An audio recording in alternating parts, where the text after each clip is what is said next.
All right, everyone, we've got another field test shooting video coming up right now. We've got the Crosman, and this is the 2240. It is a CO2 powered bolt action, single shot, 22 caliber pellet pistol.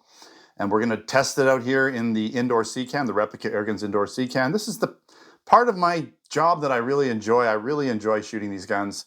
You know, hey, I get to shoot guns all the time. Pretty good job.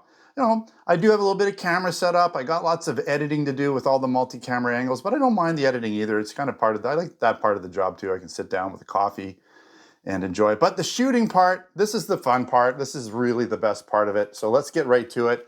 I'm going to be testing out to see what kind of velocity it gets. And I believe Crosman says, what is it, 400? What do they say? 460 FPS. So this is a 22 caliber with about a 14 grain lead pellet. So it's going to go pretty good. For some reason, we got an error already. Let's just try that again. Error is bad. We don't want errors.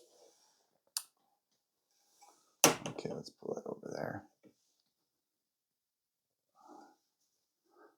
All right, so let's get to it. And then we are going to do some target and accuracy testing.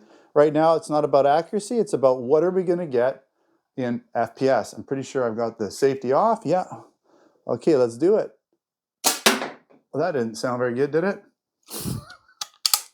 I did really crank on that CO2. So let's hope we get a better second shot. There we go. 417. Okay, that does happen. I'm not really sure why. But with CO2 guns, right out of the box, occasionally that happens where I'll get almost like a dud. And sometimes you can get it on a brand new CO2. 3300, what the heck does that mean? I don't know, but this chronograph is acting up. That's always good. We're gonna try this again. FPS 5, 4, 3, 2, 1. We just need to get 4 to 5 shots. Let's see if we can do that. Okay, let's get another one here. 419. So this is a pretty heavy grain pellet. So 460, 470. That would be with a lighter grain, I'm imagining. And this is not bad. You might watch the gun really close as I shoot. Okay, well, we just got rid of the target. It's hitting pretty hard down there, obviously, if the target falls off. But you'll notice the gun actually moves back a little bit. You don't see that too often with a steel BB or even a 177 caliber lighter grain lead pellet because it's pushing against a heavier grain pellet. And anytime you're pushing against a heavy grain pellet, I don't know, this chronograph is being weird. We'll reset it every time if we need to. All I need to do is get another, maybe 2 shots. We'll try and get 2 here for you. I don't know why it's acting up, but we're getting readings, so that's the main thing. Okay, let's do another one. 414, very consistent. Let's try and get one more here for you. Definitely into the mid, well, not mid, but low 400s. Again, with a pretty heavy grain, and we're getting that pushback from the heavy pellet. Now watch again, just watch my wrist.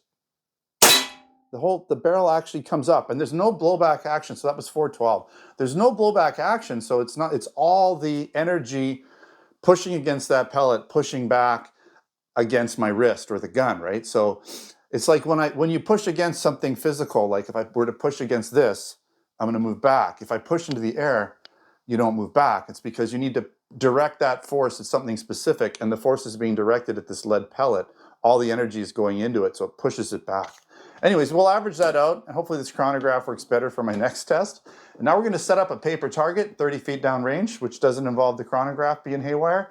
And we're going to see what roughly 10 shots will do. It's going to take a little bit because it's a bolt action single shot, but we'll get through the 10 shots, and we'll see what kind of accuracy we can get, what kind of grouping we can get with the Crosman 2240. I've got my paper target set up 30 feet down range. Going to shoot using the sandbag up front, seated position and behind there.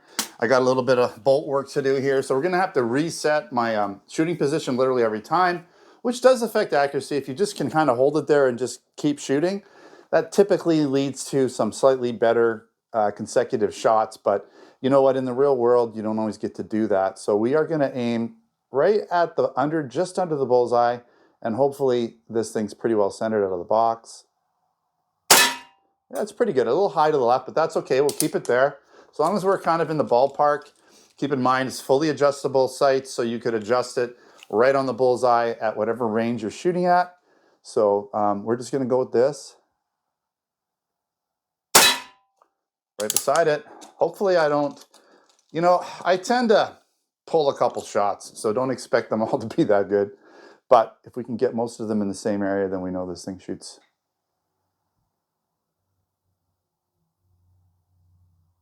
I think it's in the same spot. Right? I'm getting a little shaky, so I'm going to really grip good with the left hand here and just let the right hand do the work. To me, it's looking like we're putting pellet right on top of pellet. And that one I put in backwards. Awesome. All right, give me a second here.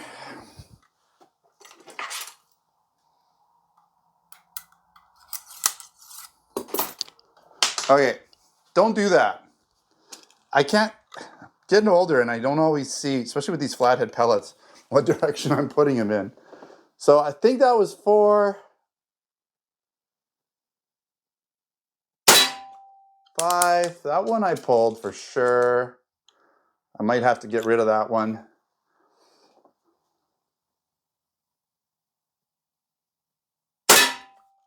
6.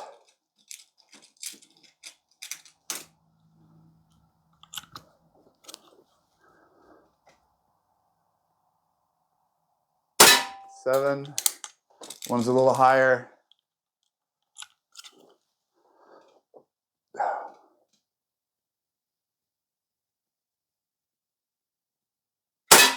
8.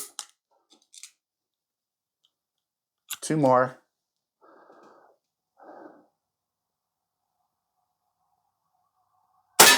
9. There's a nice group that looks to me about an inch or so happening down there.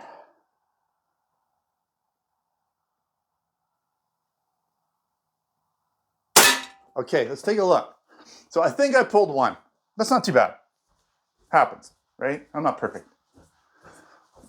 I didn't feel like I pulled it that bad, but that one's atrocious, right? Like either there was something going on because I put the one in backwards and there was some lead or something on the inside of the lip or something like that that might have done it. I'm just making up some really nice excuses for you guys.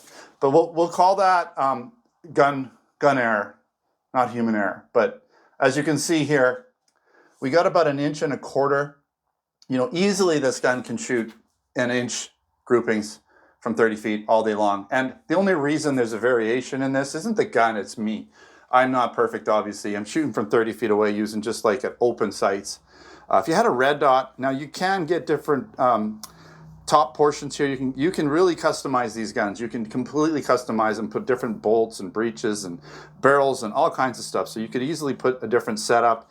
Crosman, I believe, even has a setup that you can put like a red dot or something, or Weaver type sight mounting positions for them. So there's definitely a lot you can do to get this rear sight. You can get different sights, different red dots, different scopes, whatever you want, longer barrels. You can get like a backpacker thing. So you put, there's a backpacker portion, so you can put like a shoulder stock on here.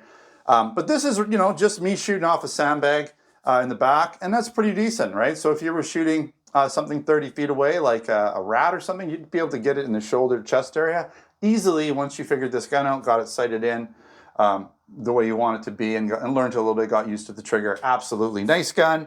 You know, about 420 feet per second, just a hair under, with a 14 to 15 grain lead pellet.